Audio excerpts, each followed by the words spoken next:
Kejam dan tidak berperi kemanusiaan. Itu tindakan seorang pemandu dan kelinan lori tergamak mengikat seekor anjing di belakang kenderaan beratnya lalu mengheret haiwan itu di Jalan Pusara Kapar. Video yang memaparkan tindakan penderaan haiwan itu menjadi tular di laman media sosial dengan lebih 81,000 tontonan. Video berdurasi 6 saat yang memperlihatkan kulit anjing itu tersiat-siat akibat bergeser dengan permukaan jalan raya. Jelas menyentuh jiwa dan perasaan penonton, majoritinya pencinta haiwan. Dan tindakan tidak endah pemandu dan kelindan lori itu terhadap hon yang dibunyikan perakam video turut dikecam netizen. Pandangan berkenaan tindakan perakam video tu? Yang perakam video tu saya puji dia lah sebab lepas dia rakam tu terus buat laporan polis kan. Memang satu tindakan yang betul lah. Penderaan itu ialah satu penderaan kan. Supaya ramai lagi rakyat yang lebih berhati-hati. Memanglah haiwan kan, tapi diorang pun mungkin ada hati juga. Kita je yang tak tahu. Kesian lah. Saya rasa sedih lah tengok perbuatan diorang macam tu. Begitupun, laporan mengenai kezaliman kedua-dua suspek telah dibuat di Balai Polis Rawang pada hari kejadian. Dan berdasarkan nombor pendaftaran kenderaan berat itu, identiti mereka telah pun dikenal pasti dan kini dijejaki polis. Apakah pandangan dan mungkin perasaan menuntun kezaliman yang dilakukan terhadap anjing tersebut? Bagi saya, dia tak patut buat macam tu. Kalau dia nak kata dia terlupa ke, tak nampak ke. Tapi cermin sisi mesti nampak kan. So benda tu memang tak patut. Bagi saya, dia orang patut dipenjarakan dengan didenda RM1 lah. Atau lebih patut lagi dia orang buat khidmat masyarakat lah. Khidmat masyarakat macam dia orang kena bagi makan, mendekatkan diri dia orang dengan haiwan lagi supaya dia orang sedar yang haiwan ni tak patut buat macam tu. Dia orang pun ada perasaan walaupun dia tak dapat nak ungkapkan macam manusia.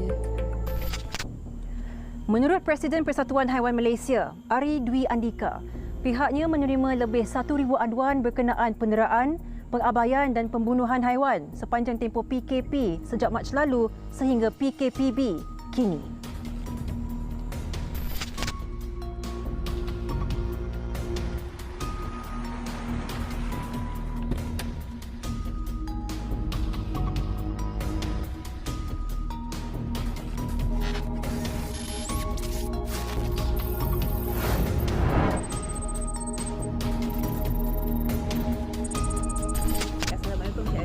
Ya, Waalaikumsalam. Apakah kebiasaannya alasan yang diberikan pelaku apabila mereka menzalimi haiwan seperti ini, terutama sekali ketika PKP, Cik Ari? Alasan yang kita terima ialah takut kepada jangkitan COVID, sedangkan tidak ada fakta. OIE juga, Pertubuhan Dunia juga untuk kesihatan haiwan tidak mengeluarkan apa-apa fact ataupun pengesahan berkenaan jangkitan dari haiwan kepada manusia. Ada PKP, tak ada PKP, soal pembunuhan haiwan ini saya anggap adalah satu masalah kejiwaan. Dia bukan masalah PKP atau alasan kesempitan hidup, kerana sebelum PKP pun telah pun berulang-ulang sehingga ke hari ini. Akta Kebajikan Haiwan 2015, saya suka sebut akta ini kerana akta itu lengkap dan saya kira dia preventif. Akta ini masih baru. Jadi ramai lagi rakyat Malaysia yang masih belum tahu wujudnya akta ini. Kita mencadangkan supaya kerajaan menambah baik akta ini dengan memasukkan hukuman sebatan.